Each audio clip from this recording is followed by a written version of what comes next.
Baxter. G'day, Benny. Welcome. Thanks for having me. Welcome to the 40. Welcome to you. Welcome to everyone here too. Welcome. To the island studio. Yes.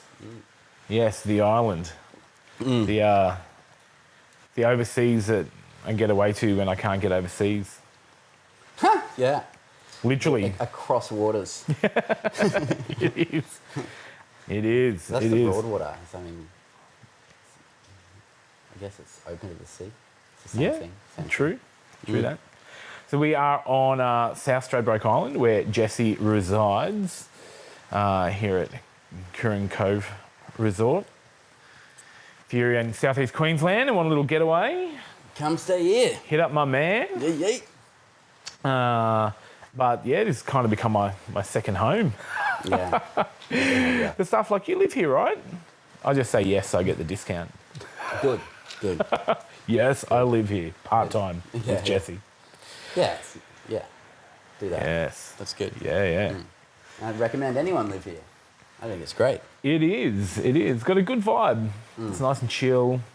It's good. The land is just peaceful. It is. Beautiful. Conservation land. All So it's a national park? Yeah, it's a national park. Yeah. So it's like, obviously with a resort on it, it still has, there's some deals that are made with the government to build here somewhat, but Yeah. it's protected a lot more than most land. Yeah. No, Wallabies feel that, so they hang out. Yeah, no, it's a beautiful place. I love being here. Nice and rainy today, nice and cozy. It is. Yeah. It is. So you have had quite a journey over the last, probably 10 years, really? Yeah, I guess 30 years. True that. Definitely. True that. So the first thing I remember, which I can't remember right now, it's been a whole journey. It has. But what would 10 years take us back to? 21. That's a fair bit starts then. Probably a bit later than that when things really started being aware to the journey, started listening and learning from it. So I guess introduce yourself and who you are. Who is Jesse Baxter? Who is Jesse Baxter? Jesse Baxter is a fella who lives on an island and who really, after breaking my back at work in 2016, after that started thinking a lot more laterally, Beforehand, I'd studied exercise physiology and was an athlete. And then after an injury in 2016, I then went on to, explore my spirituality and study psychology and think laterally to find ways to, live and support myself and use my creative mind to support myself rather than being supported by the 9-to-5 sort of job. And hence why I bought property at a resort that's bloody got all sorts of stuff going on, Very glad you did. Me too, man. Me too. It's good. It's tough, but realistically, retrospectively, it's better than working 60 hours a week for people with false promises that, are paying you a shitty wage sort of thing. It's a long way since then, which has been good. So I constantly, somewhere, Jesse's a guy who I've been told by a few people on this island, like, old Dennis? Yeah. The American one? Yeah. He'd be like, Jesse, you gotta be the chillest, busiest person I know. Or the busiest, chill person I know. And that's a fair observation. That is. That's a very good description of you. I've got myself in all sorts of lateral creative thinking projects that are things that I'm doing for myself to create for myself. And, it's busy, but I constantly, constantly when you want to manifest this success now, you want to get all these business ventures and ideas done now, And whenever I sit with myself, whether it's meditating and just taking a breath, or whether it's with psychedelic medicine or something like that, I'm reminded every time that the truth is, in this universe, is that you're just meant to live it and live and experience it. And, you know, the island, you gravitated here. Many people, I know friends that come back, like Moonrose will just call up because she knows she's being called to the island, right? And it's a good reminder to live, you know, and just take that time to chill and stuff like that. So, yeah, I'm a guy who likes to be busy and stay content and at peace, and just have great intentions to keep learning from this experience, because it's still early for me. When you say like 10 years ago, you know, I'm 21 now. I wasn't really learning from my experience yet. No, I was just experiencing learning at 4 years after. Experiencing without learning. Yeah, exactly. At that point in time. Yeah. Does that have its place? Is that all part of it? I think it is. Probably is. I think the older babies just shove shit in their mouth and stuff, right? They're experiencing all sensation as quick as they can. They're throwing things and shoving them in their mouth. You know, I it's think like doing that. I think the gap between experience and learning and integration shortens the older we get. We get better. Yes. We get better at it. Yeah, of course. Yeah. And when we're younger, we have these experiences and we don't learn from them as we're going through them, and it takes longer after them to go, fuck, like, why did that happen? And it's during this period of young life where everything that you're learning is from influential mentors like your family and strongly regimented education systems and societies and cultures and stuff like that. Like you think culture is reality until you're old enough to travel and be in a different country, and you're like, wow, Australia is not reality. It's just our own culture. It's a micro part of reality. Yeah. But I think, when you get to maybe be aware, because you go through this period of learning all this shit, and then experiential learning, that wisdom they talk about in spirituality is about existentially learning from your experience, which you've had heaps of these experiences, and that's apparently the right, like the top grade learning. Yeah. So we're back. Just had a bit of a technical difficulty. Yeah, we should have. Some dickhead didn't format the memory card before he started recording. I wouldn't call him a dickhead. Oh, I'll own it. So we were talking about integration. Okay. Yeah. Yeah, and how we're not really taught. So we're not taught how to take the experiences that we have and the knowledge we learn from them and to integrate that back into our life in a way that moves us forward. And it takes some time to learn that. You know, I think I'm only really learning that now. Now I'm in my late 30s, and I'm really learning the art of taking that experience, going, wow, I fucked up there. I fucked up there. What do I need to learn from this? And not just learn the knowledge of it, but then reintegrate that back into my own experience. So I'm not learning the same shit over and over again. And I think that's where you start to really propel and move forward. Yeah, right. How incredible would it be if in our teens we're taught how to reintegrate our learnings and experience back into our life? I suppose we are in an observational learning perspective, right? So that's where it's such a huge responsibility on parents and I guess the environments and mentors that the parents expose their kids to. Because if you get to be... So martial arts I see how fucking awesome that was for me. And then when I was an instructor, I was delighted every day in seeing how awesome it was for every one of those kids, man. Like, So let's talking on that, let's go back to that part of your, I guess, life experience. So you were quite a successful martial artist. Jiu-jitsu? Taekwondo. Taekwondo? Yeah. And I guess that is a sport, it's a modality where you do have to, like, you get defeated in one way once. You don't want to be defeated Yeah. again in that way.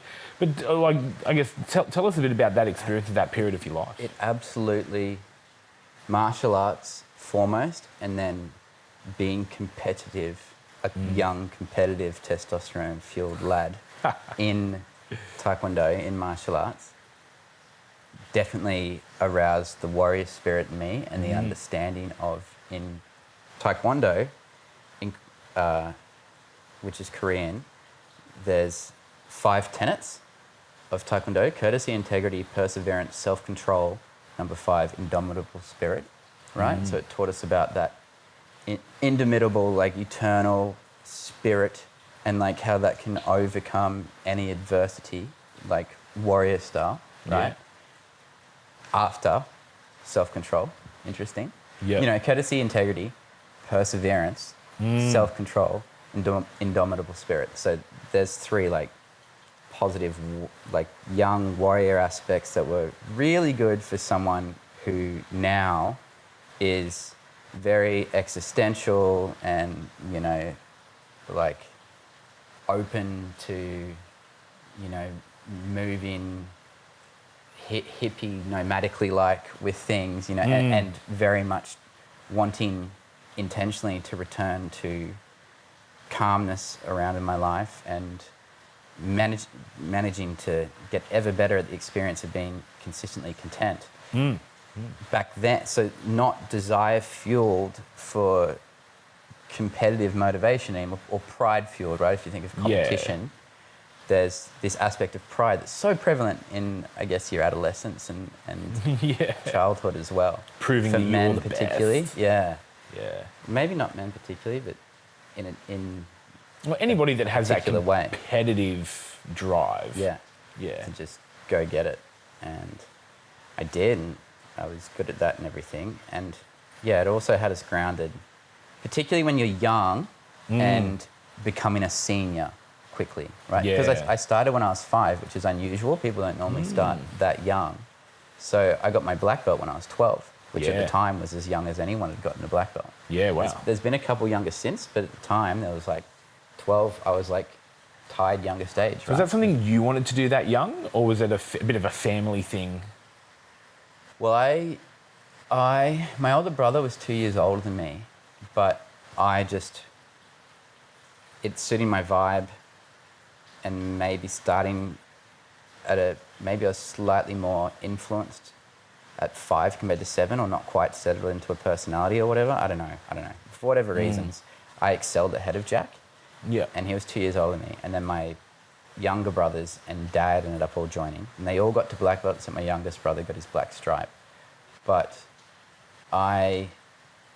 there was something in it that also aligned with me. It was the right thing for me to be doing. And what I was taking from a young age positive impressions from black belt mentors, you know? And then because I got it so young, you know, before my brother, who was 2 years older than me, or my brother was never or the rest of my family were never as deeply involved with the senior ranks, right? Like, I was the youngest instructor in the country, you know, I was a very young instructor, because once you get your second black belt, they start insisting that you actually have a club. You know, so these responsibilities come on you.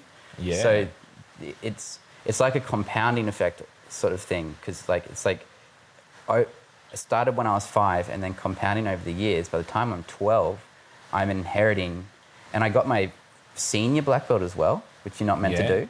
And it's just kind of how it went out. They decided to give me a senior black belt at 12 years old, which was awesome, but I was inheriting a huge amount of responsibility. Yeah. But those were the days. It was early enough that I was breaking wood with my hands and feet when I was 11. Yeah. And, you know, you can't do that these days. Yeah. It's not. Yeah, no. Or legally, you're not meant to do that, I don't think. You know? Oh, wow. Do you know what I mean? Like, Yeah. There's a legal age that you're meant to wait before kids can do that. So Anyway, then, martial arts. so then, by the time you're in your late teens, you were top of the sport nationally, Yep. and you went to Canada. Yep. Yeah, world champs. Yeah. So this Tell is us- ITF Taekwondo. So the one at the Olympics is called WTF Taekwondo, and it is essentially the South Koreans adapted Taekwondo, which the ITF, particularly the version that I was doing, luckily, was very grounded Yeah. follows the encyclopedia as written by General Choi Hong Hee. He was the guy that Okay. invented it, and Yeah, wow. he wrote an encyclopedia. And we were very by the book, very traditional. So we had to learn a lot. So good. So many other taekwondos that I've seen around. And this also plays into why our guys were the best. Yeah. And also plays into the politics of why, even though I still continued to be the best, after Canada, I wasn't invited to... I might win all the national championships, but wouldn't be invited to the selection trials, you know? Like, there was politics involved. Because our school was just so lucky that well, whatever it is, God bless the divine universe, that aligned that I got to be with these guys, because all those traditional aspects of the discipline were so good for me and imparting onto me so much of the same spiritual thinking and journey. Like, I'm still on that same journey, and I didn't know about it then.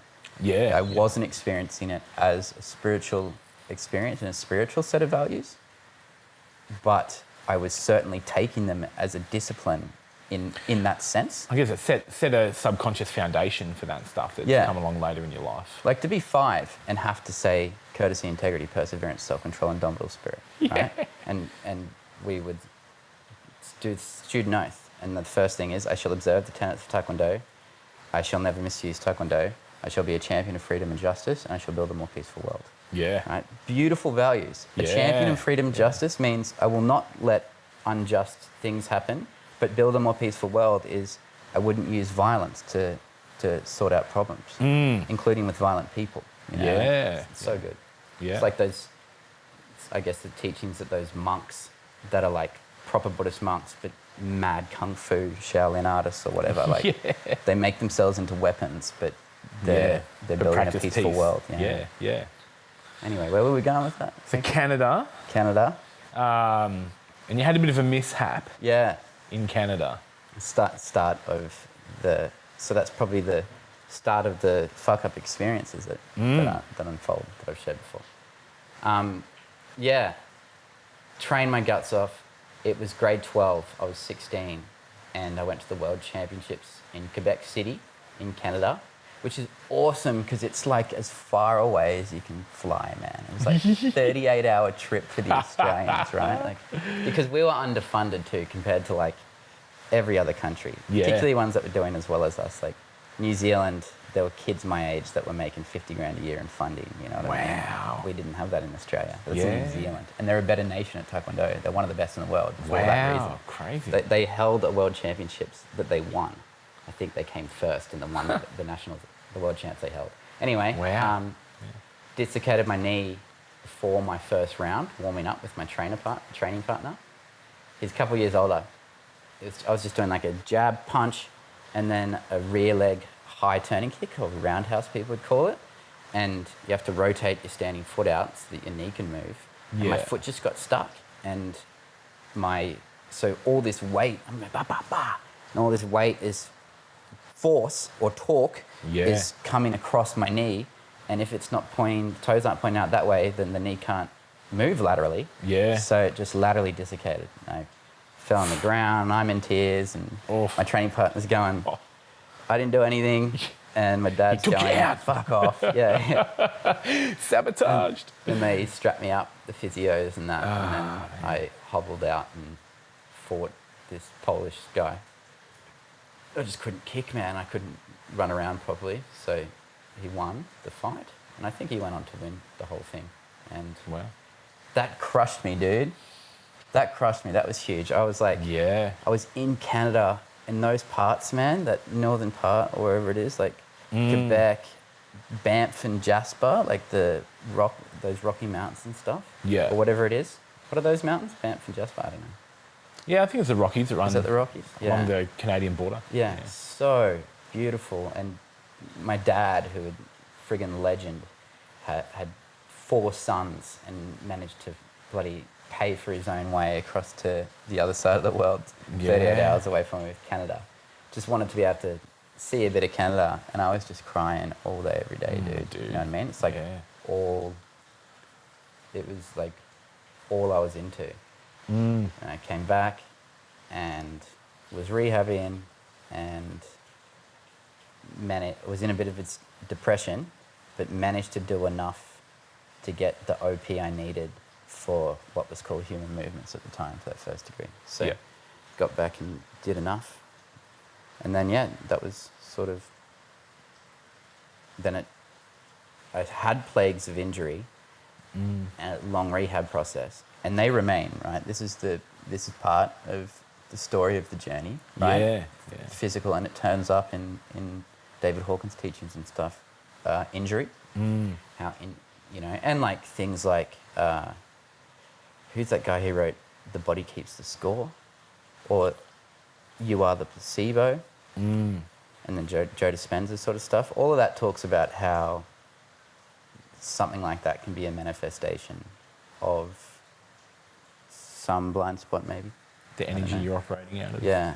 Something that, like, the same aggressive nudge. It's like, or it could just simply be, let go of any of it, and this is a body that I was built with, and I need to change my rehabilitation approach to deal with these joints that just want to snap or whatever. Like maybe. At a young age, I was doing basketball and martial arts. Like, I could have just been belting my joints at a young age, or accidents. I've got to listen to what these accidents. Shit happens. Yeah. Yeah. So went to uni. Went to uni. Did exercise physiology. Yeah. It's called Human Movements, and then broke into ex-phys. But then, so this is like, but this is good. I think it's a good move. This is like the not full finishing, sort of the start of that experience I was saying. So went to the World Championships, didn't fully finish it, and then I didn't get that shot again politically in Taekwondo. And so that was like an unresolved thing. And then I went to uni, and they split it off, so it became exercise and movement science if you did prac for a healthy population to mild risk population, and then exercise physiology if you did 3 lots of 500, I think, so like 1,500 hours more prac. Wow. Yeah, like 1,000, maybe 1,000, maybe 1,500. That's a lot more hours of prac. in across. So I think it's 1,500 because it was like metabolic, cardiorespiratory, and neuromuscular, right? And 500 in each, I think. Or maybe it was like 200 in each or something like that, I don't know. But another year worth of prac, basically. So I always say that I studied exercise physiology because I studied all the content of exercise physiology. Yeah. And then I thought it wasn't necessary. So I got to study, and it's awesome, recommend. I got to study metabolic, cardiorespiratory, and neuromuscular disorders, which was awesome. Yeah. I really enjoyed that. Yeah. Because it sort of turned up again in my later studies, particularly in the neuromuscular stuff. Yeah. Yes. Yeah. And then you were working. Was it a fitness training college that you're at? Yeah. So initially, quick story, finished with my prac with, a football team and stuff like that. And took a job with them, and took a job in a gym where I was getting paid hourly at the gym rather than paying for rent, trying to do my own thing. Yeah. That was my plan, to just learn from... That can be tough. Yeah, I just found some bosses that I thought were good mentors to learn. The dudes running their own gym in the city. That was cool. And I was running a Taekwondo club at the same time. Yeah. And then I started studying secondary education at Griffith. And in that time, I took a job working for Brisbane City Council as an ex-phys even though I was an excellent movement scientist. So there you go. Yeah. And I was the only one. So I didn't finish that prep, but that's nice. I was the only one who was A, not from UQ, and B, an exercise and movement scientist. But they gave me a job. Yeah, nice. Out of all the applicants, because I was awesome. And so I was working at Brisbane City Council while contracting at the fitness college. Yep. And then I ended up just taking over the whole college. So I was contracting because I was studying education, just something that I fell into. And that's when I dropped again, finished with really high grades in education. I loved it because it was like I'd done a good science degree beforehand. Yeah. And a postgrad in education can include people that did music, right? Or include people. So it's like the level of, mine was science education, so maybe it was they expected a bit more from you, from the, your article, your scientific writing. Yeah. But still, it was like having done a science degree, I could nail that particular degree, but I didn't finish the prac. For my own reasons, but I got this job at the college again. So that was, again, that worked out really well. And that's there if I want to go back to it and do prac, if it aligned. But yeah, I just ended up falling into a full-time role running the college. Yeah. And I love teaching, man. It's always come up. It's always come up. Taekwondo and at the college. And as a PT, I guess it's the same sort of thing, isn't it? So then you had a pretty life-changing experience while at the fitness college, didn't you? Yeah. Probably the big one. Yeah, definitely the big one. So good.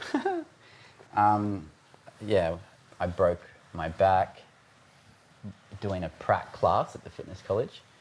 Just doing had a weight on my back, standing on an apparatus, and the apparatus flipped, and with the weight still on my neck, my back landed on the block of wood. And I was like paralyzed at the time and in a lot of pain.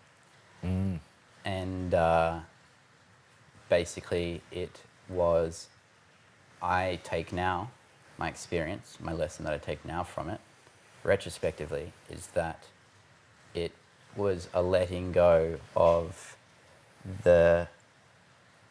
maybe I'd gotten enough out of the competitive, physical, athletic aspects of my life, and maybe I'd learned enough about understanding the human body and whatever, and maybe and had studied science well and developed a scientific literacy.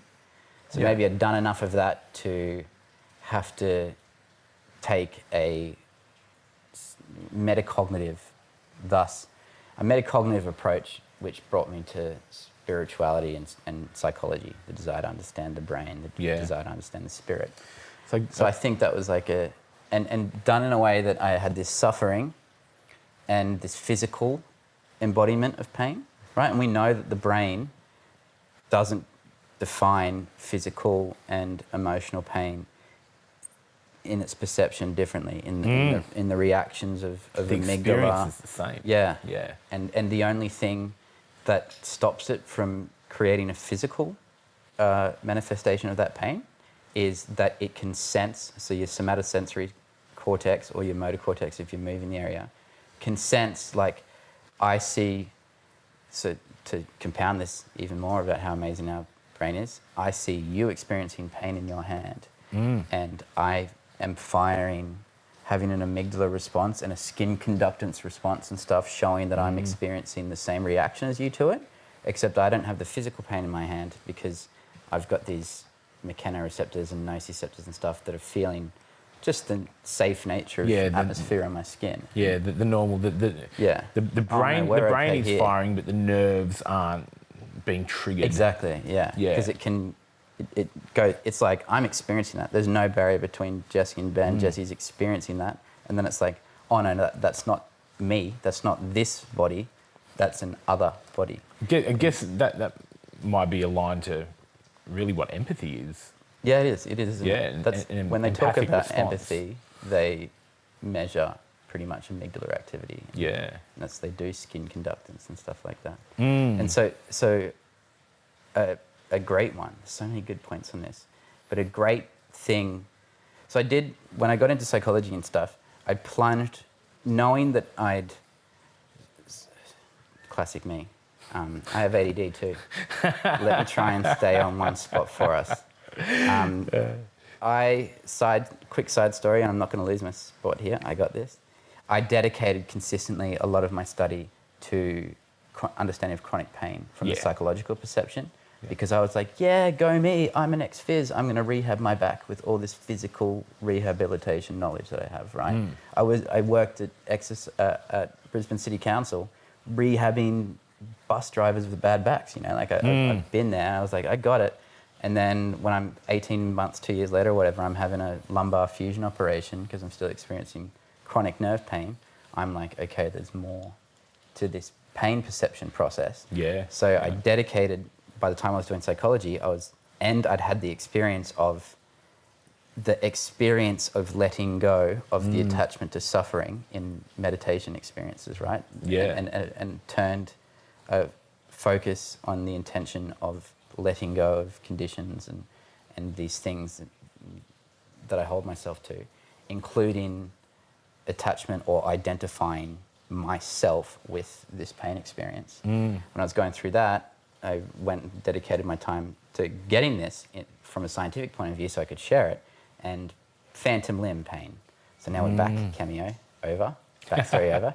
Phantom limb pain is the best thing that comes up, right? There's so many great things that come out of this because it's pain in a limb that's not there, right? And that happens because you're born with a somatosensory cortex and a motor cortex that are formed. And even if you're born without the hand, you're born with that just, what would you say? It's programmed into your brain. Yeah, programmed, ready to go. This is the brain you get, and oops, in the gestational period, we fucked up your right hand, or they lose it any time later on in life. But you can be born with it and still have the phantom experience, right? Yeah, wow. Yeah. And that's just saying something about sensation itself.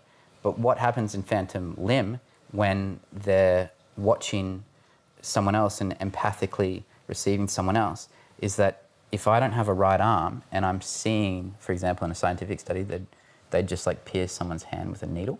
Yeah. And if I have a phantom right arm and I don't have a right arm there, I will actually physically feel that pain in my phantom limb, right? Because I don't have the reference. So the brain goes, mirror neurons, psh, we're experiencing this pain that Ben's experiencing, comes down. Normally it goes atmosphere on the skin, says we're safe. There's no pin there. I would know if there's a pin there because my mechanoreceptors would be activated. Yeah. But instead, the phantom limb, you don't have that external reference to come back up. To say feedback loop. Yeah.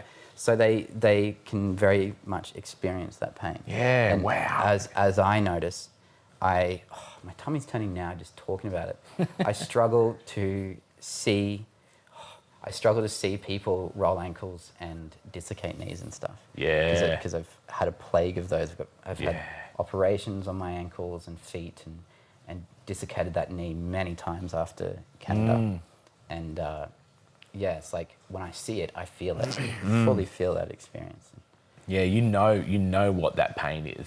Yeah. And thus, because maybe there's existing trauma there, it just brings, through this empathic experience, brings attention down to that area. Yeah. And then you notice that there's probably still things there that the body wants to suggest are an issue. You know what I mean? That's I guess it's like any kind of sensation that we experience. If you think about food, if you'd never eaten a Thai green curry before, and I say, oh God, I feel like that, or I had the most delicious Thai green curry, and if you've never had that sensory experience before, you can't. It's not going to arouse anything in you. But if you've had, all of which are aroused in me right now. I love green curry. Yeah, salivating, man. Yeah. But because you've had that sensory experience before, your brain knows what that is. Yeah, right. And so when that's triggered, you get that response that's been programmed into you by your first experiences. Yep. It totally makes sense. Yeah. But then I guess that whole experience then set you off on a journey. Yes. And talking before about about, learning from experience, gaining knowledge, integrating that back into our lives. From that moment, what things did you explore to, I guess, to overcome some of the challenges that you were faced at that time in your life? I was trying to think about this. I guess a good start was I'd done it at work, so I was on work cover, and I had someone from Workplace Health and Safety Queensland just come and sit on my bed at the hospital and record a conversation and just tell me then, like, this is a workplace stitch-up and you will be absolutely supported in your rehabilitation of this, and kind of took away concern of that. And I just embraced as much, because I wasn't paying for it, in front of me right there. Yeah. And I was being told, like, literally by this lady who was the big dog, saying, go get all that rehab, So I went to town. And I went through a legal process, and at the end of that, had to pay all that back. But I would have never been able to have it at the time if I didn't have that chance to be on work cover and stuff. And then probably at the time that you needed it. It's exactly. Because so if you wait to rehab until that legal process is done, that's years down the track. Yeah, exactly. It'd be the worst. And so it allowed me to take it on, like, let's go and take on this struggle, because particularly while this was happening, this lady from Workplace Health and Safety Queensland insisted that I go get a lawyer and that I just, make the most of rehab and make sure that I let the medical system look after me and everything. So I just trusted that and went in with that, and it gave me, the potential, so much space to not crumble in that change of life experience. You know what I mean? I was given an opportunity to literally go from working 60-hour weeks and I was probably still running my Taekwondo club maybe. So I was like, between those weeks, I was still managing to get to this school and do these classes and stuff like that. And like, I was very busy socially then too, that's something that was always part of my journey through school as well. It was like very social, and it just had brought me, like, it was time. I was probably, from my martial arts experience, maybe a wiser young fella than I knew. And it was like, you got to take your time away from this material world and all these sorts of things, and just sit with you and transcend this suffering which can otherwise bury you. Imagine how much harder it is to do that if you're not supported, if you've gone from working 60 hours to be able to support yourself to breaking your back. Imagine if you didn't have that. So I was blessed to have that, because instead of staying at the rock bottom, I got to rebound back from that. And it was, and we were talking earlier, just between ourselves, about how it's the more aware you start becoming of the journey of life and the lessons you listen to that inspire you to move with loving, peaceful, omnipresent, altruistic intentions or whatever. That experience, what was I saying? What was I saying? When we go in that direction, it starts getting harder because you're not blissfully ignorant, essentially. Yeah. That was we were talking about that earlier this morning, saying how, I think I was saying I'm jealous. I'm jealous of people that aren't called into their awareness, that aren't called to transcend, transcend their lower levels of, not necessarily. I don't envy people that are stuck in like shame and guilt, but we're all. But fuck, people that are stuck in desire. and if you can be stuck at that level, Dude, and be such a hard one to get through. Blissfully unaware that there's more to life than that. And if you're having your needs met at that level, Yeah. Like, high five to those people. Yeah, They must be having a great time. Yeah. But because there's challenge in moving through that stuff. There's challenge in moving, through desire and pride and fear. It's funny how I see that as such a trap now. But like, when you're at the time, you just live in the dream. Because desire feels good. Yeah, like when you're Like it ignites this thing in you where the feeling of really wanting something releases, so many neurochemicals and you get high off this thing. and motivated. Yeah. But to be blissfully unaware that you're in this lower state, it must be absolutely divine. Yeah, but it is, but it's not though, because remember the things that are accompanied with the egoic positionality at that state, right? There's naturally suffering attached to it, right? How like truly are we experiencing full unconditional lovingness of divinity when we're stuck in like... Well, we don't. Yeah, we don't. We don't. Because we're getting the cream of the crop of the physical 3D linear world's sensations, if we're getting our sex and drug experiences and other intoxications just consistently met. Trap for me was just socially, like I've always just loved people. And now that I'm older, I can see retrospectively all the things that I've learned from that and how I can now start using that part of my identity to do good for the world in some sense. Yeah. With that, right? But back in the day, it was like, particularly with women, when I was in my early 20s, and I was traveling the world with older dudes who were hyper masculine influences.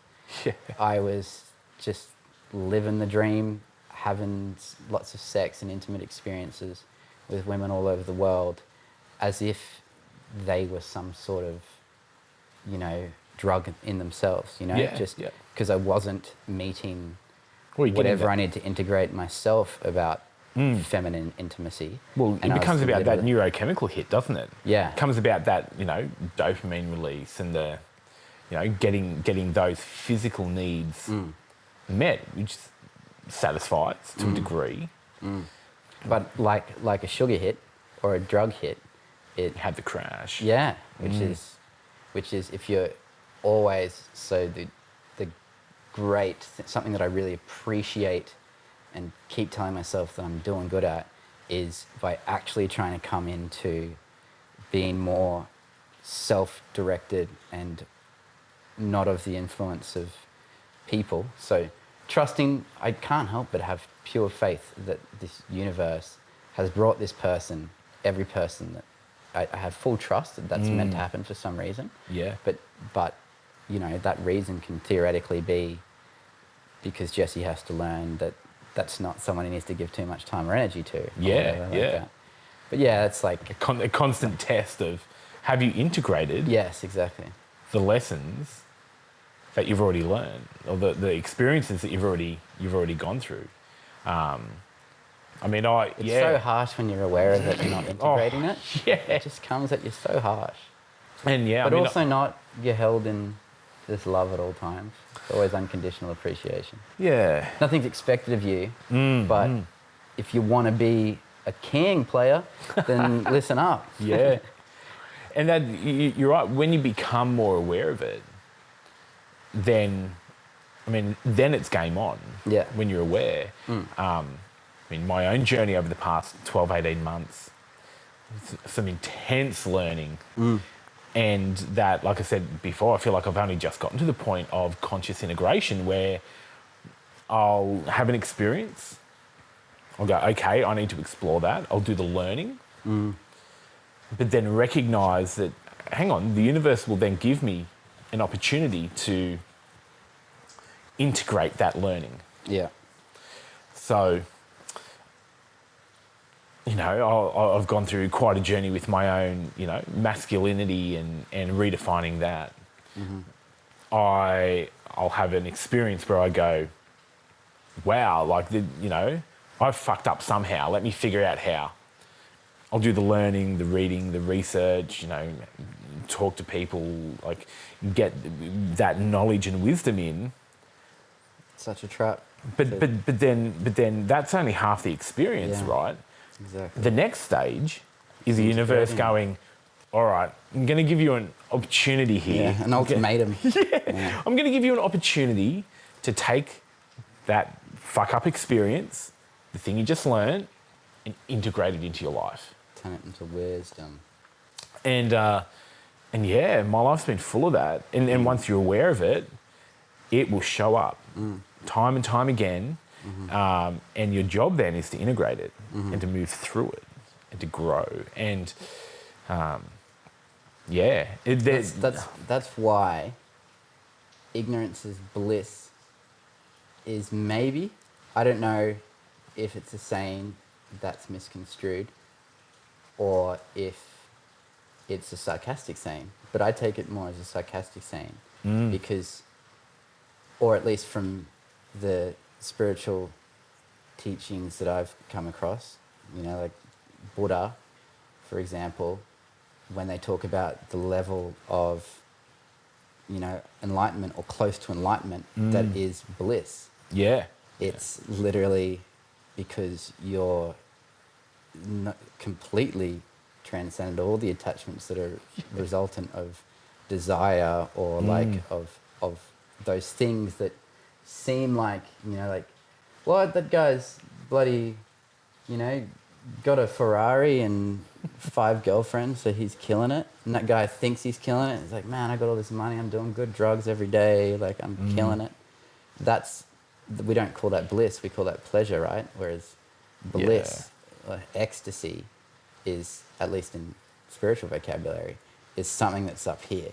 Yeah, well above pleasure. Yeah. Yeah. And that's what I'm experiencing when I'm experiencing like my own energy coursing through me, like ecstatically. And man, when I was on my 7th day at Vipassana, so 7 days of just 10 hours a day, silently meditating, doing nothing but 4.5 days, bringing yourself back to Anapana, just paying attention to this area of my face, feeling breath come in and out over my lips, into my nose.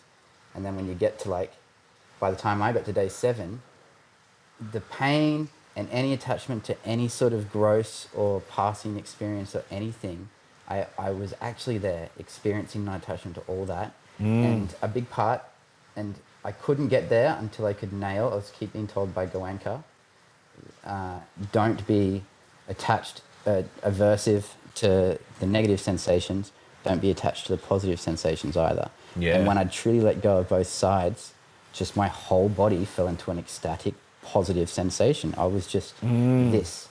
And it remained for weeks after Vipassana. And then I was just out of silence, away from technology and the real world, and meditating all those hours to meditating 1 hour and having technology and society all in my face again. You know what I mean? And so I don't, if I'm right now, I can close my eyes and I feel that on my face. But man, when you're just rolling and just the whole body's like, woof, woof, woof, woof, woof. So I don't know how I take that. Maybe I'm feeling my own cells vibrate, or maybe I'm feeling just how nice the atmosphere on my skin is, or whatever it is. It's just or heat, could be heat, because we're constantly heat is constantly leaving our body like that. Well, when you deprive the nervous system, it becomes more sensitive. So, those tribes in South America that, It just hidden away. Well, some Aubrey Marcus did a documentary recently where he did a darkness experience retreat. Cool.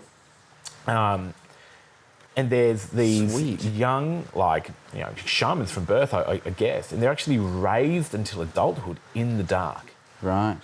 Wow. And the concept is, without flooding the senses with all this information, they believe you can, connect to this higher wisdom. And I guess that's that whole point of that, silent meditation and clearing yourself of all those attachments to sensations and all that stuff is when you've emptied yourself out like that, you then become ultra sensitive and aware of the world around you. Yeah. You know, if nothing had touched your skin in 2 weeks, that first touch of something brushing against your skin, even the air, Literally, like if there was no airflow, atmosphere at all times. Yeah. I can feel it on my skin. Yeah. And yeah, so good. So yeah, what an experience. So that was post. So I guess that was during your rehabilitation process. Yeah, so that's after the fusion. So there's a period there where I was gung-ho. I was much more injured, but training a lot more harder than I am now. And there's 2 sides to that have come up. Like there's the positive side of really realizing that there was a much deeper sort of spiritual and meaning to it, and there's a lot more I could understand it by understanding the brain and the nervous system. But the other thing is that I struggle to, you know, rehab now the way that I could then. You know, when in 2016, when I was 6 months after actually physically having this injury, I'm just in the gym, you know, probably deadlifting more than I am now. You know what I mean? Because the healthy thing was that I did not believe in the pain's permanence in any way. I did not believe I knew at the time that I was going to completely physically rehab it, but when I chose to accept and take on this legal battle, I then had this like external, a big test of patience. This was patience has been a thing for me too.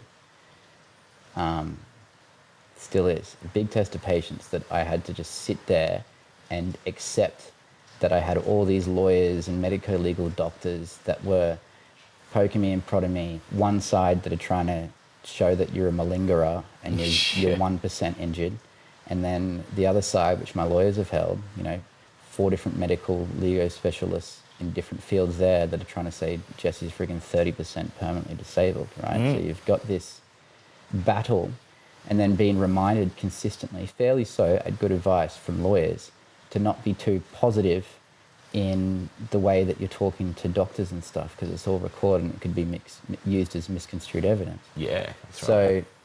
Although I believe in the positive power of the positive mind and rebuilding and all that sort of stuff. It wasn't advantageous for you, was it? No, it got drowned out along the way there. Yeah. From that motivated, I'm going to physically rehab it, to, man, these guys keep telling me I might just be fucked forever, you know? And then and while I was in psychology, it became a part of my identity, the experience, right? Which is, I guess, a pretty strong attachment.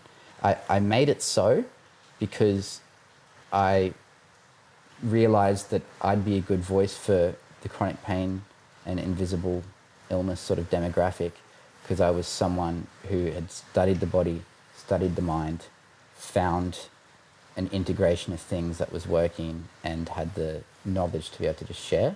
Yeah. So I put, as they do in the chronic pain and chronic illness demographic, I put chronic into my tag in my name. It was Brokeback Countdown _chronic.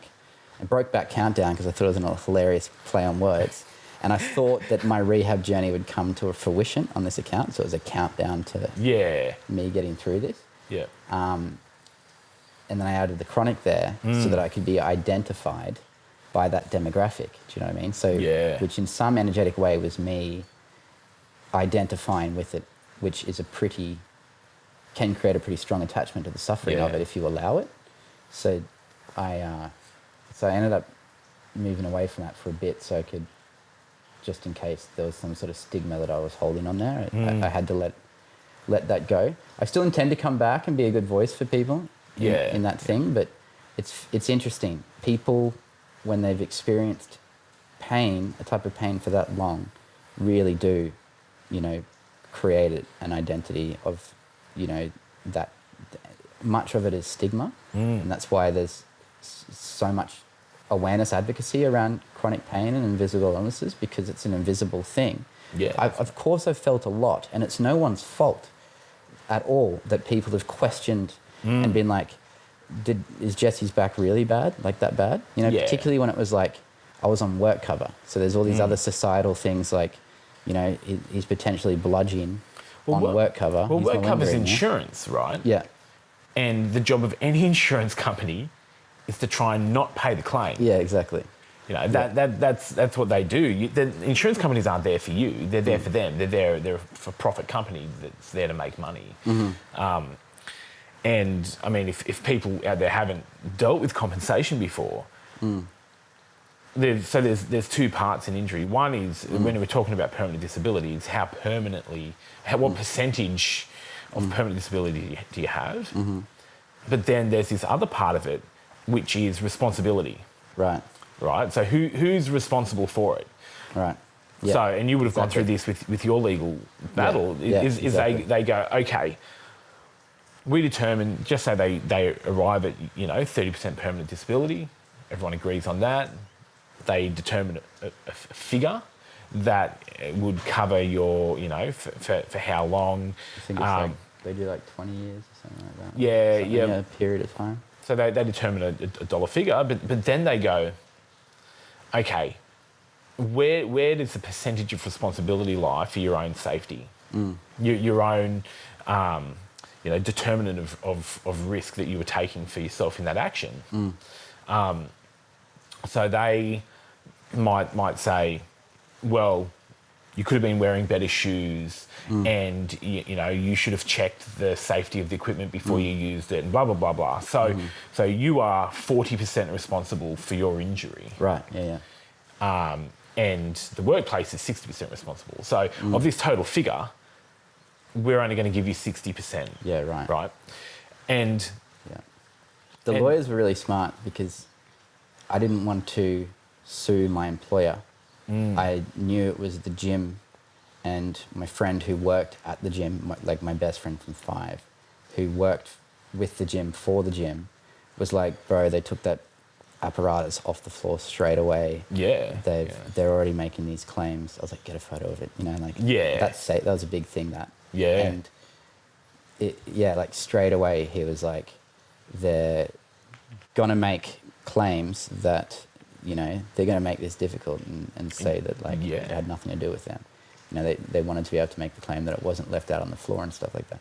But so what my lawyers did was sue them both and insisted on it, that you put the case against the employer and the gym, because then it might become the employer's interest, rather than to argue against me, is to help me argue against them, gym. for example. Yeah. And I, particularly the way that the gym was reacting it and trying to, it's like, hello, it's your insurance too. It's not like I'm hitting up the manager I know, Justin, who felt like he was responsible. It's not like I was hitting up his pocket for his money. personal bank account. No, That's right. So it wasn't anything personal, but the I was like, the insurance company doesn't want to pay it. Like No, that's at the end of the day. They don't, yeah. I mean, and then my employer was like taking offence to it a bit, even though I wish it could be better. I could have better explained to them that it was just this essential tactical move of the lawyers too. Well, my sister had an experience. She was on her way to work, which you're obviously covered by work cover on your way to work. She was stationary at an exit at a motorway. It was raining. Somebody just rear-ended her. Far out. She was pregnant. God. And the work cover lawyer stood up in court and said, because when you're pregnant, your body releases a chemical which relaxes your muscles, that she would not have received the back injury if she wasn't pregnant. So she was solely responsible for her back injury because she was pregnant. Far out. They will try anything. But it's so gross, man. Like it's a messy situation. It's so gross. You're sitting there going, this is why good lawyers are good to have though, because they know what's coming, and you can feel grounded in knowing that truth will prevail rather than manipulations of truth and all this bullshit charadery of going to 20 friggin' different, medico-legal doctors who are writing 20 different reports about Jesse and Baxter. anything in the legal system is two people opposed to each other, right? Yeah. It's not two people agreeing. If everyone's just in agreement, then there would be no need for a case at all. So pervasive, man. But yeah, I can totally see how that would have been quite. And you're an incredibly Created a ball and chain of itself. yeah, and you're an incredibly positive guy, and I know you would have wanted to just live in that positive mindset of hey, I'm going to overcome this. This is going to be better. Hey, this isn't. And now I can. Now like, you can. It was Yeah, very that part of nice. it's That done. was a nice resolution. Just that being over. I wouldn't recommend people go through the legal experience, not with something like this, because it does become too much of a ruling over your life, you know. But, you know, and just, yeah, it does feel gross to, it's very pervasive that you're constantly questioning your own reality, and all the stigma involved with it is just brutal. You know, it's just brutal. Yeah, absolutely. But I guess it probably, I mean, it sounds like you had a great foundation of awareness, doing the martial arts and that grounding and all that stuff growing up. It definitely sounds like it definitely pushed you in a particular spiritual direction. Yeah. After that experience. Yeah. I guess it wasn't, there were some things that came across from teaching the martial arts and stuff that I'd embodied young, but it was more like I was following a discipline, like if you were following a good set of spiritual or religious morals from your parents, and you were just like following that like a rule book in trust. That's how, you know, in this case, how to be a good black belt, a good martial artist. But Yeah. you know, when you start going to look for it, you know, it's such a big step, isn't it? And a scary step, because when you're looking for it, it's such a shitty, scary step to have to accept all of, and at the same time accept, but be non-attached to it, but accept my responsibility in the manifestations of my suffering. Yeah. You have to accept that energetically, karmically, whatever, this level of responsibility. So that's why it can be easier to just turn that off and be blissfully ignorant. But it's just this, like, it's just the ego, right? Going, nah, let's not deal with that. That's arousing guilt in me. It's better to pretend that that's just rubbish that doesn't exist or whatever. Well, we've kind of been talking about that this weekend, haven't we? We've had a friend over as well, JD and GD, and you know, the three of us have kind of been talking about this. Although some really shitty things can happen to us externally that other people impose on us, you know, is there this karmic contract that we've pre-signed that goes, okay, I need to experience this in my life for this particular growth. And then do we sit in the responsibility of that and go, all right, if I'm here to learn these things, if I'm here to transcend this experience and you know, move my way through into higher consciousness, is this something that before I was even born, you know, I agreed to this experience and I agreed with this other soul that... Maybe it's a level of the game that you have to repeat till you get through it, sort of thing. Playing the boss. Until you defeat it. Get past that level. Finish him. Yeah. And I you know, I know for me, I feel like I'm playing the boss at the moment. There's some big things that I'm you know, battling to overcome and to integrate. And I think, you know, a lot of us go through, you know, multiple levels in our existence. Definitely. In each, you know, instance of our existence. Like different level bosses of different chapters. You know, and I might think that I surmounted or I might have thought that I was on the way to surmounting whatever hypothetically was being brought to me as a karmic lesson when I dislocated my knee before my first round of the world champs. I thought I was dealing with that or whatever, and trying to, because I was dislocating my knee a lot and I had operations on my ankles, I was starting to think that there was something to the pattern, something I need to see, and I've got a responsibility to see something. But, you know, like, that was 16, and then it was 26 or whatever when I broke my back. Yeah. And so it's like the last level of the chapter, maybe, of that chapter. Yeah. Whatever, you know, maybe. You defeated the mini boss. Yeah. It could be like there's so much good that comes to a person in mastery of the body. Maybe, just this is me spitballing, maybe flow, you know, definitely martial arts gets you into flow. It's like a mindful activity where you physically, it's like a mindful movement, you're physically moving, but you're present with your body and your breath. Yeah. Right, in that movement. So maybe I needed to get out of just the physical understanding of the body and get more into the spiritual, you know, the understanding of the spirit or whatever. Yeah, yeah. And yeah, it's like, so that chapter's over, maybe. Or I'm still trying to figure it out, really, like it is. Yeah. Only 32, still trying to figure it out. Injuries still do occur. Like, my body is still, like, you know, perceptible to injuries all the time. Still have a high ankle roll or something like that.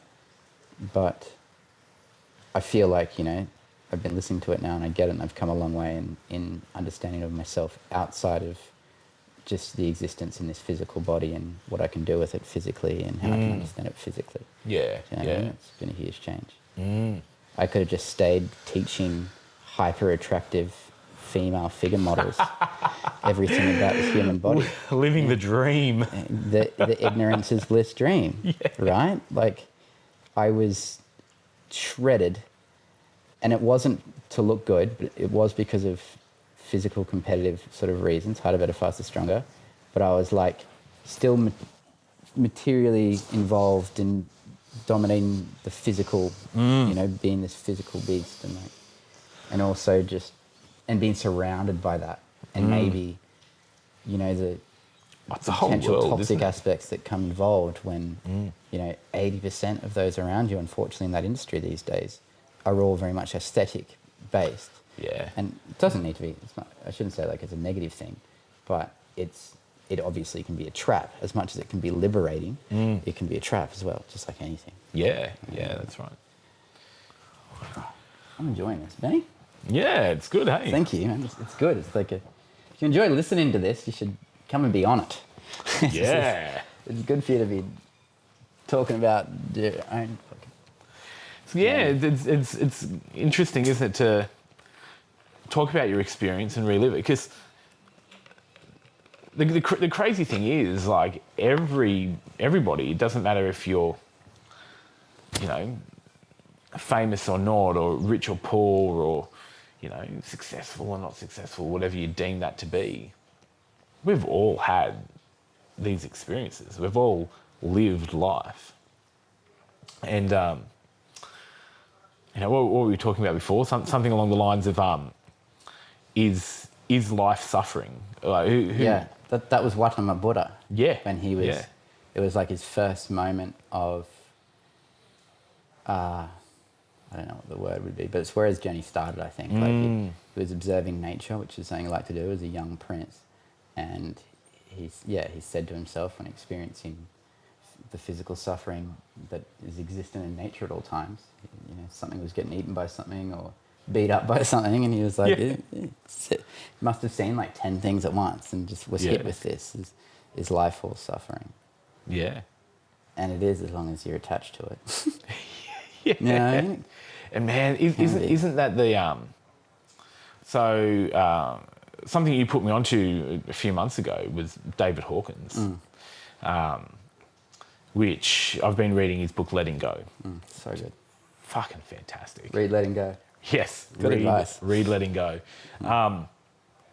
And, you know, that detaching from the negative emotion at any kind of vibrational level, letting that state run its course, and just having the full experience of it, letting it go and transcending it. Like that detachment is key, but it's something that I've really struggled with psychologically, mentally, because it's non-linear, right? Like we're not talking about linear shit anymore there, are we? No, and it's like we are communal beings. We have evolved or been designed to be in union, right? We have to exist as a species. We have to have some form of union with each other. Despite what the Bible says, there's no such thing as a virgin birth. Like there has to, like physiologically, there has to be union between two people. And all the things that are necessary about social contact. Yeah, survival. I mean, the World War II. Can't do it alone. We're not one of those creatures. No, the research in England in World War II with orphan babies. The Romanian orphans? Man. Yeah. Fucks them right up. Yeah. We need connection to survive. But how do we have connection without attachment? Because attachment has traditionally been this safety net for us. You attach yourself with somebody, you create a partnership, you create a community, and there's safety in that, like physical safety, emotional safety, financial safety, resource safety. We're now living in a world where, let's face it, we can survive on our own. Yeah. We really can. We don't have saber-toothed tigers trying to creep into our cave and eat us all. We can survive on our own, but there's a severe lack of fulfillment in that. So something I'm just like, not wrestling with, but I guess the part of the journey that I'm working through at the moment is going, okay, how do I experience all these normal human experiences? Because desire, as much as we need to transcend the attachment to desire, desire is a great thing in our life. It's a motivating force. It's like if you have no desire, I work as a family counsellor. I work with people that are struggling in some aspect of their life, and I've got clients that are incredibly unmotivated. No desire for life, no desire to thrive, no desire to achieve. They don't really want a job. They don't really want a car. They don't. Level of apathy, sort of thing. Yeah. And so I think,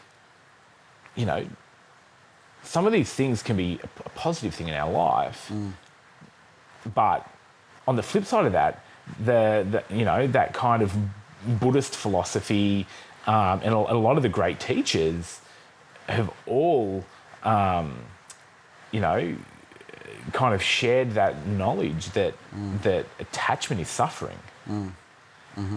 Because when we're attached, we have the fear of loss, or we have the actual loss. Yeah. So where is that middle ground? And I mean, I've had an experience recently where, somebody in my life that I quite love, like really genuinely love, but don't have an attachment to. You can see them, get into a relationship and flourish, and you have this genuine joy at there because there's no you love without attachment. Yeah. Still on the flip side of that, there's somebody in my life that I've been highly attached to, like very, very attached to, and I find it really hard to. I mean, I still love that person, but to find joy in them flourishing without me, for them to flourish without that attachment, to me is incredibly hard. Yeah. Because it's like that's what they call it entangling in some modalities of thinking, where like now these two souls or the human experience has to learn to be the one organism again, right? Rather than what's over years was compounded into some sort of symbiotic relationship. Well, and scientifically that happens, right? Yeah. Research has shown that attachment bond is physiological. Yeah. Your hearts beat, the same rhythm. You breathe the same. And a lot of that to men, it's an intense way, but enlightening for some people in ways, but it's an intense way to think of the biological aspects of love, but it kind of brings forth to us what the biological aspects that come with the experience that we contextualize in the vocabulary of the human language as love, is that we have this, come on Jesse, you're under it, we have, I can't remember what I was saying, that men, so to use this concept from neuroscience and from psychology, we're going to talk about just the biochemical reactions or hormones and neurotransmitters and how they influence us when we're experiencing love, right? Because from this degree, it's recognized from the Darwinistic, animal-human level, where we're like, we have found the right mate to give ourselves a minimum of, probably the contract back in the day, in the Pleistocene age, could have been like a minimum of 5 years to sign into this relationship where we're going to be around, and like support you for those 9 months or 12 months of being pregnant and weak, and then support this baby and you supporting the baby for this extra several years of the baby being underdeveloped and not being able to care for itself. But now we want to recontextualize like desire and those attachments into, like our intention and stuff like that, right? And if we're, as men, to be thinking of love as the biological form, as this form, then really the experience that we're having is that the longer we spend with another woman, the more oxytocin that is being released. That's the male experience. Yeah. The female experience Proximity, is right. and the female experience is like sex, like this attachment to, we just had sex, which would mean ejaculation of semen up into my womb and to create a baby. So sex creates this for a female, and orgasm creates this oxytocin release, and that makes them want to bond. Well, if it's about survival, right? Yeah, it's about survival. How do you, from an evolutionary biology point of view, how do you get a man to commit to a woman? Well, the creation of an offspring, passing on that genetic lineage, right, makes a male stick around, commit to a female. Yeah. So for a female, the act of reproduction, which is sex, that's that driving force behind that commitment to a relationship. Where right. You're right. Whereas that's not in the man at that point. No. But it's not until so it's like man have sex trying to spread seed, and then somewhere, it could happen with 7 women in the tribe or neighboring tribes, and then along the line there somewhere it's like, whoops, 5 months later, this one's getting pregnant. I think that one's mine. Yeah, I got to stick around. Well, I remember, I've got a responsibility here to stick around. Yeah, and I remember doing evolutionary biology in my psych postgrad, and learning about the foundations of jealousy from an evolutionary point of view. So jealousy is all about resource management. Yeah, right. So for a woman, you don't want your man reproducing with other women because the finite amount of resources that man has to be spread amongst a genetic lineage that's not purely yours. So if a guy has 3 mates and 3 sets of children, but one finite set of resources, that's going to be spread thinner. Jealousy from the other way round, from a guy's point of view, if you don't know that that child is yours, and the reality is, I mean, these days we have DNA tests, but cavemen didn't have DNA tests. So you were protective of your mate because if another male reproduced with her, and you can't guarantee that that's your genetic line that you're pouring resources into, then that's a waste of your resource. Yeah. Right. So much of this. I mean, we're finally reaching this point of higher development in society where we can start to drop some of these things. And I mean, there's not often now that you will have a nuclear family that stays together forever, and it's beautiful when it happens. But in most experiences, you will have a man or a woman supporting either financially or emotionally raising children that aren't theirs. And we've kind of reached this point in society where that is normalised. But that thousands of years of evolution around resource management, it still exists. It's in the code for the avatar that we're born into. Our meat sacks are just, Vibing. born with that primal thing in it. So yeah, that's why it's mind, body, spirit, though, right? So the idea is that we're given this body that has its own intelligence, and given control is going to do the mammalian thing, right? So the animal thing. All the other animals are doing this.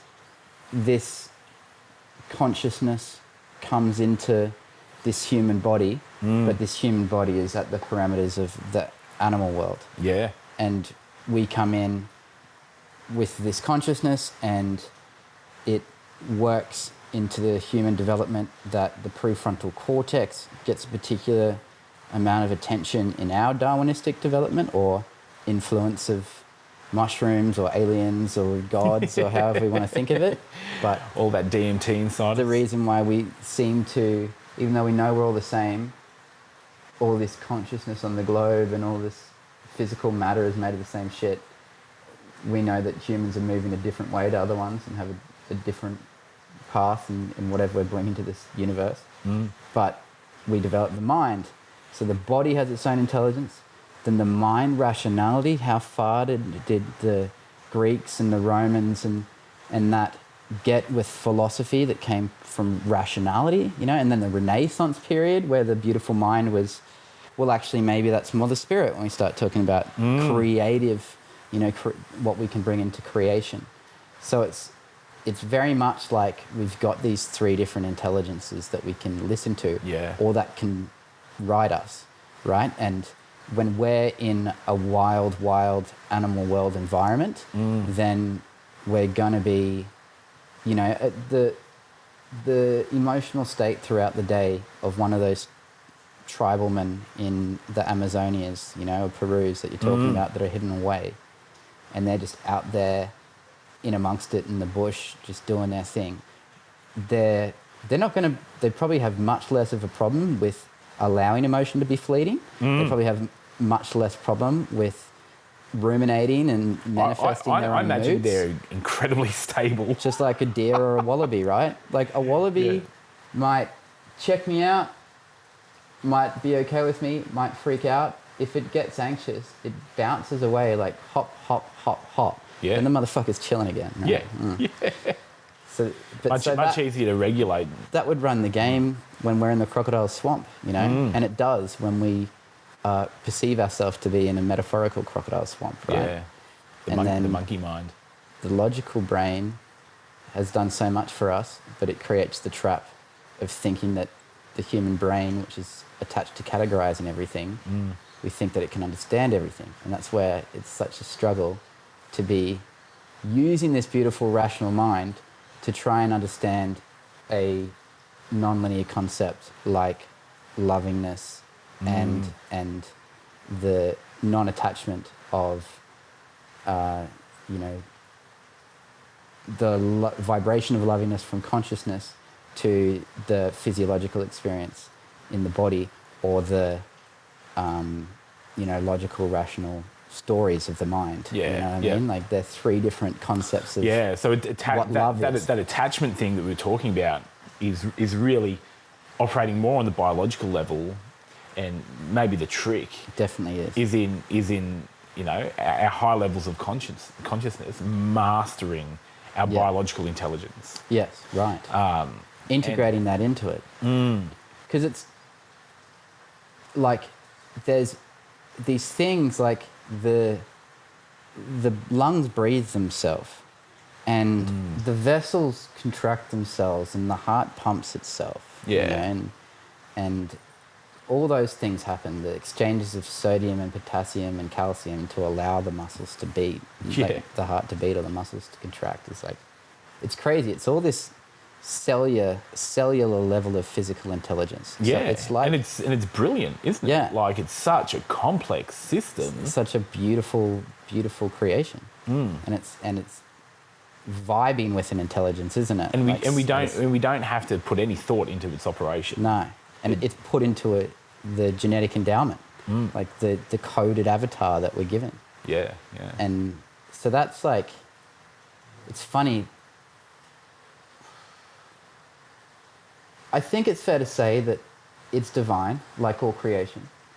But our chance now is to know that it's an animal level egoic construction on the hierarchy of needs, when we're talking about allowing the needs of the body to take over and manifest into attachment to a story, like we're thinking of something.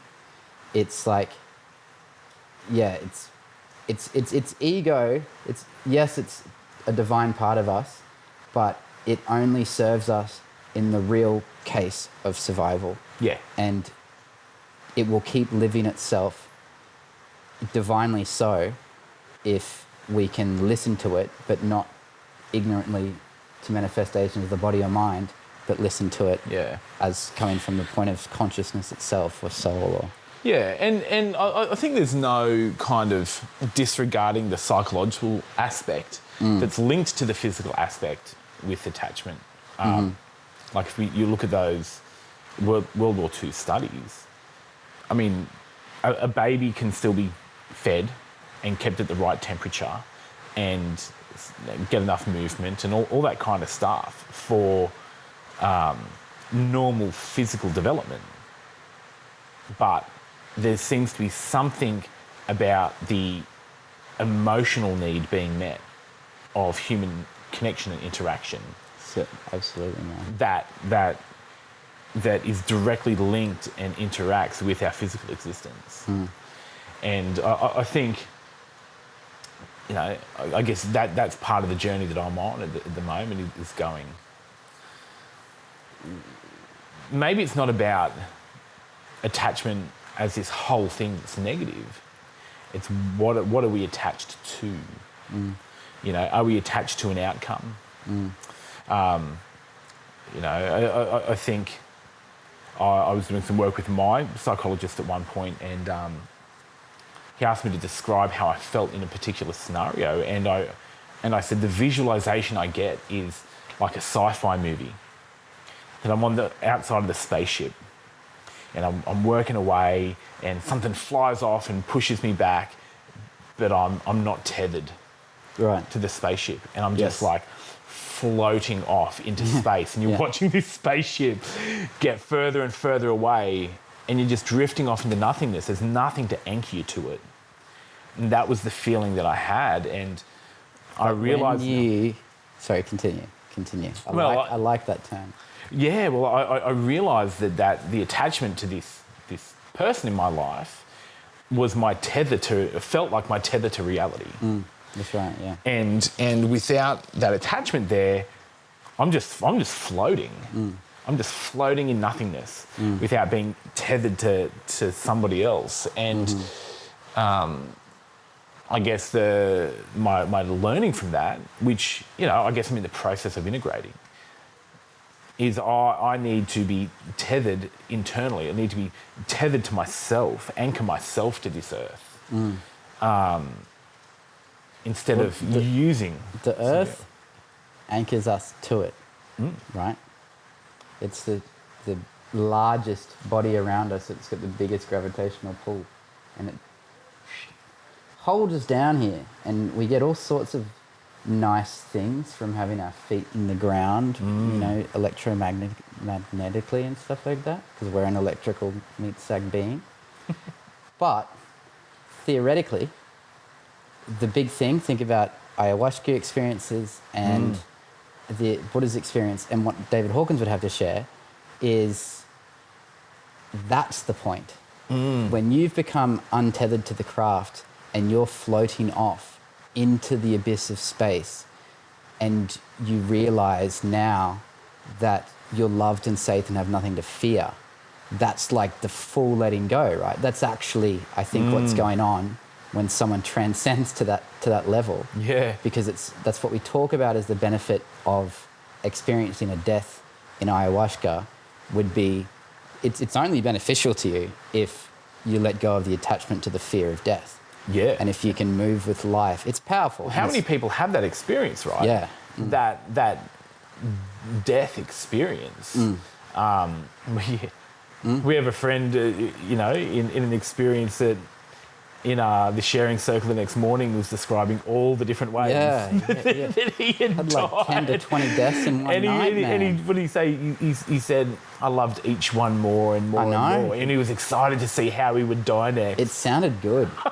It sounded good. And need to maintain non-attached to that presenting itself to me in the next trip. The next ceremony. I'd like to have more of that too. Yeah. Sounded crazy, sounded good. But that was a full hit out on DMT for me. So the classic stitch up here, where the rational brain's getting in the way, and we talk about that, how being rationally logical, again, all these beautiful thinkers have come out of logic. It's a good level, but to want to remain in the confines of the human brain's necessity, it's got a homeostatic necessity to categorize things, right? Yeah. We need to stereotype for the sake of saving energy and making it not so hard. So Swedish gets a horn hat, you know what I mean? Or Aussies gets kangaroos, and Americans get narcissism. Whatever has been created as a stereotype for our brain to access the folder quickly. And that's what we do when we're on the computer. Something really interesting about that is that, and actually I think Hawkins does share it in Letting Go, is that research has shown that we file memories and experiences and information in our brain actually according to feeling. Right. Yeah. So, for sure. So if our brain's a filing cabinet, we've got a folder for fear. Right. And a folder for joy. Yeah, and for sure. Folder for, anxiety. Yeah. And we actually, all of our memories and experiences are filed based on that feeling. Right. So what happens, and we've all had this experience where something might put us into a state of fear and then come flooding back all the memories of the times we've been scared. Or we might be in a really great mood, we might be having fun, and all of a sudden we start reminiscing about all the other super fun moments we've had in our life. And it's because our filing system is based on feeling and emotion. Right. And so that's his whole concept of getting beyond. You can do CBT till the day you die, and probably not process all the experiences that you've had to alter yourself enough to actually overcome them all. Rationalize every single behavior consequence situation. Right? That's right. Yeah. Because you're addressing it at the situational level. Yeah. With the Hawkins philosophy is if you get beneath that, if you take out that whole file out of the filing cabinet, not each record, that whole file, which is the emotional state that it's filed in, if you deal and heal deal with and heal that emotional state, all those experiences disappear. Yep. Brilliant way Definitely. of like, I guess like cognitive hacking. Yeah, exactly. Yeah. Yeah, how to heal from things quickly, Yeah. deal with the feeling and the emotion. Yeah. That's the level you want to be operating it's at. actually, that's why I would spend a lot of time in psych on mindfulness-based cognitive therapy, because they're just bringing John Kabat-Zinn, his name is. He was the one that brought just mindfulness in, and he made mindfulness-based stress reduction. Yeah. And that was just, here's of several meditation mindfulness techniques. They added that with cognitive behavior therapy, because it is recontextualized in a different way. If you access the folder, recall someone with PTSD or a phobia, get them to recall them into a memory and hold a space for them where they can experience it, and at the result of it, not have a negative reinforcer, right? So not having the feeling of a punishment from the environment because of it. So if you are scared of going outside, and every time you go outside you're getting a panic attack, so just every time you go outside it's getting more and more reinforced that outside's the issue. That's right. Yeah. Then, but what's a psychologist can do? It sounds nasty. It sounds so nasty, and it's rough. Let all the beautiful women in the past that I love, all the girlfriends who were anxious and stuff like that. I know it was frustrating that I didn't change my behaviors to suit your anxiety level, to fit into your conditions to remain non-anxious.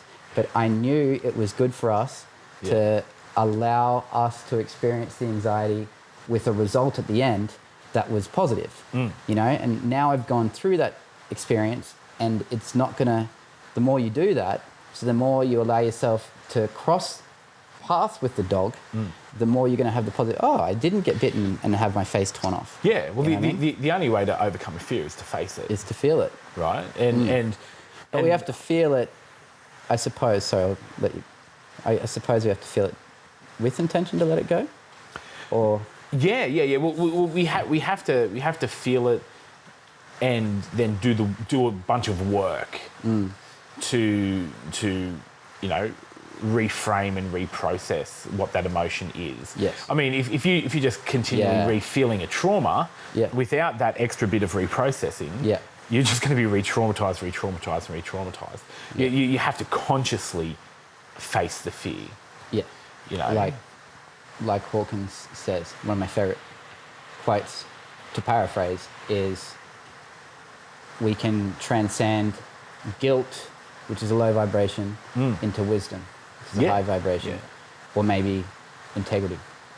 To use one that's on a scale, we can transcend guilt into integrity, and we can transcend fear into caution. Yeah. Right? And caution is probably at the level of courage or integrity as well, So there's ways. I love that about transcending levels. I can't wait till you get that. Because the layout of transcending levels of consciousness it's just laid out from each level, and how at each level he explains how that's a necessary level. I like how it's level, because we were saying that before, like a level in the game.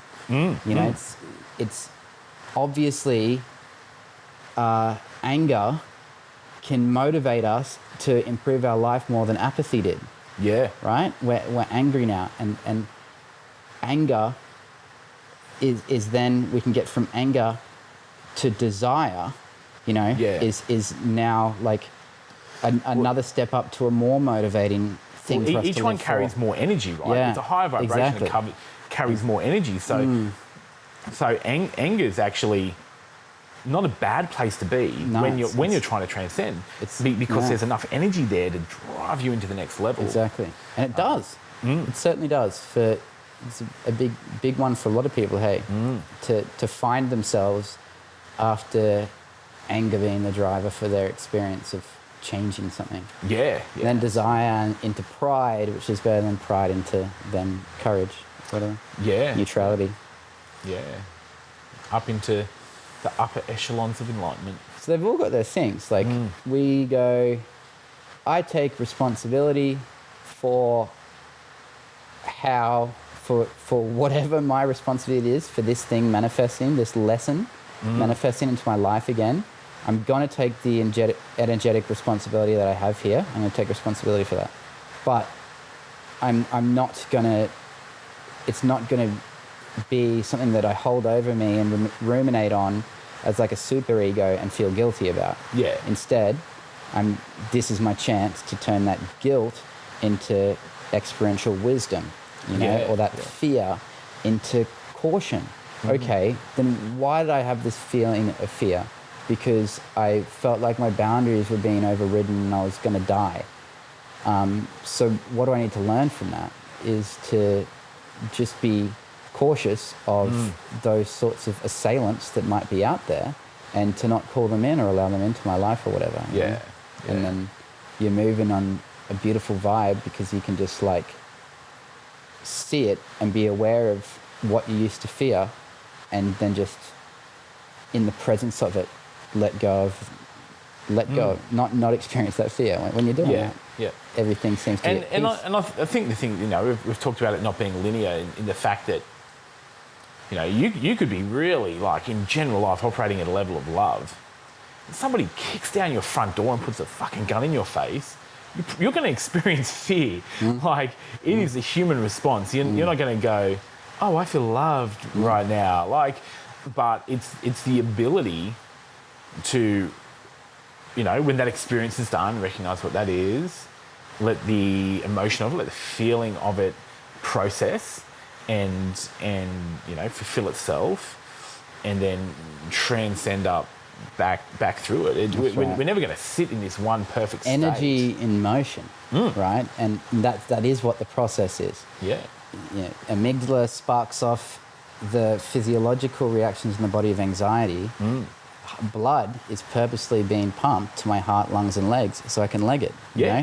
When you're angry, it's literally a different emotion, and there's literally more blood pumped to my fists so I can strike a foe rather than to run. You know, so they have their purpose there, but it's not letting the emotion of it, the feeling of it, control you, and it's not operating out of that level of emotion. Unless it's productive, unless it's time for it, right? So where does the military man, the army fellow who has PTSD when he's out of the army, where has he developed that experience from? Hypersensitivity to an environment where it was hyper-functional for him to be elevated like that. Fear, in a state. And it's super, if that's your life, then that's not a psychological disorder in the DSM because it's not causing dysfunction. It's very functional, but it's functional to be living in that environment. Yeah. And just like it's functional to be experiencing grief for the period of necessary to withdraw you from the environment back in the day when our partner died or something and we had to withdraw for safety's sake and for energy saving sake, you know, and it goes with all of them, you know. They have their purpose in the context of that fight or flight or whatever it is. Whereas now we're given the opportunity to accept that that's the animal part of our body and that it's putting into motion energy required for a threat that's not actually there. So if I'm experiencing anxiety all day throughout my life, it's being perpetuated strictly by what I'm attaching to it. You know what I mean? Because it doesn't need to remain there. But it's general anxiety disorder is, for the Western person, what are they thinking about me? Is, you know, I feel so gross. Am I gross? Am I constantly existing in that state. Which unfortunately is actually the narcissistic ego, is egocentric because it's worried about itself. And then in a different way, still narcissistic, but a different way, in the Eastern cultures, it's like, am I doing anything to be discourteous or to upset others or to break the rules because I don't want to do that? And it's just like, none of that story is serving really the purpose. Wisdom or caution does. I know that it would be displeasing to the entire environment if I took a shit on the street, but I don't need to be concerned about, you know. You don't have to suffer anxiety. OCD is the development of someone not really knowing that an obtrusive thought isn't actually connected to their identity and behaviour. So it's like, you think of someone with OCD might think of, to use an extreme one, might think to have sex with a dog, and then because that thought's aroused with them in their mind, they've attached that to a feeling of guilt and shame. It's disgusting that came to me. It's just a collective body of consciousness. Who the fuck knows why that weird thought came to your head, right? But, you know, I want to have sex with a puppy. And then they then create a compulsion that eases the anxiety. So I go wash my hands compulsively to ease that dirty feeling that I feel. To get rid of the shame. Yeah. You know? And on that note, we do need to wrap it up. We're running out of time. Nice.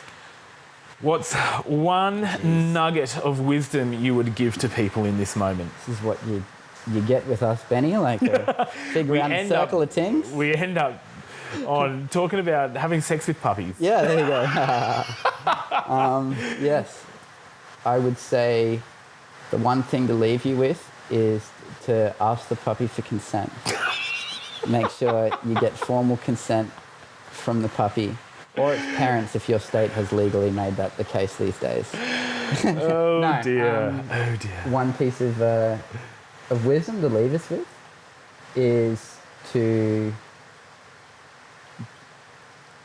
meditate more for all of us. Allow ourselves to, you know, on the topic, to become infinitely more attuned to the physiological sensations of our body and being able to notice them before they hijack our brain. Yeah. And if we can go, which am delighted to realize I'm getting better and better at. Now, it is often. Hijackings happen when hijackings happen. But now, compared to back when it was never, now it happens often that I'm like, what's this feeling in my body? And it's like, oh, these butterflies or this turn in my stomach or that sort of thing. Because it's just been allowing time to understand this body. What's that? Oh, that's anxiety. Yeah. What's in that? And not try and create a story out of it. It's like, what's this? Why am I feeling anxiety? Yeah. If it comes to me, if it comes to me. If it doesn't, it doesn't. I don't need to go looking for it. Yeah. It's just, I'm feeling anxiety. I'm feeling this thing. Or I'm feeling the feelings of shame or guilt or anger or sadness or whatever. You know, good to know that that's in me, and I'm going to let it run through. And if it's something, and typically it does. What purpose? Typically, when you let go, because you don't want to be looking for the purpose. That's too much of a trap. You know, like I was saying, it's a trap for us to want to psychoanalyze a partner or someone that we have a relationship with. It's at a conflict of interest. It's a trap also to spend too much time trying to psychoanalyze yourself. When too often letting go of desperately trying to think of what's on the tip of your tongue is the very thing that brings the words to the tongue. Yeah, true. So, cool. Well, thank you, Jesse. Thank you, Benny. Yeah. This has been fun. It has been fun. We've been trying to do this for a long time. So good, man. Yeah. It's so good. Come out here. You're like, we're going to podcast this weekend, and then we just have too much fun. Yeah. And then I've got to go. And we have these, and it's okay. But the thing is, the logical thing is that we have these conversations while not mic'd up. Yeah, this is what we talk about. We do. This is what we talk about all the time. Yeah. So it's a good time. We thoroughly enjoy it. You just need to walk around with the mics on. I know, man. Cut it up. Yeah. Just someone always with the camera too. Yeah. Well, thank you, Jesse. It's been fun, and thank you, Ben. I hope you've all enjoyed this chat. And Jesse will be back. Come check So Jesse, come check this out, Benny. Come for a walk with us. Okay. We're still talking. Yeah. Just like this now. So, how can people get in touch with you, Jesse? Look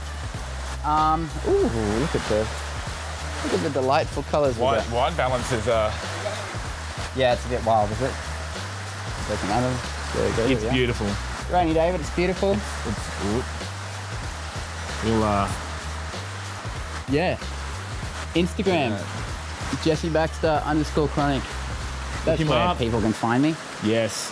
And come and, I mean, it's a bit rainy today, but it's a beautiful place. Come and stay, enjoy. Beautiful meet my man. Yeah, and, please. Catch you next time.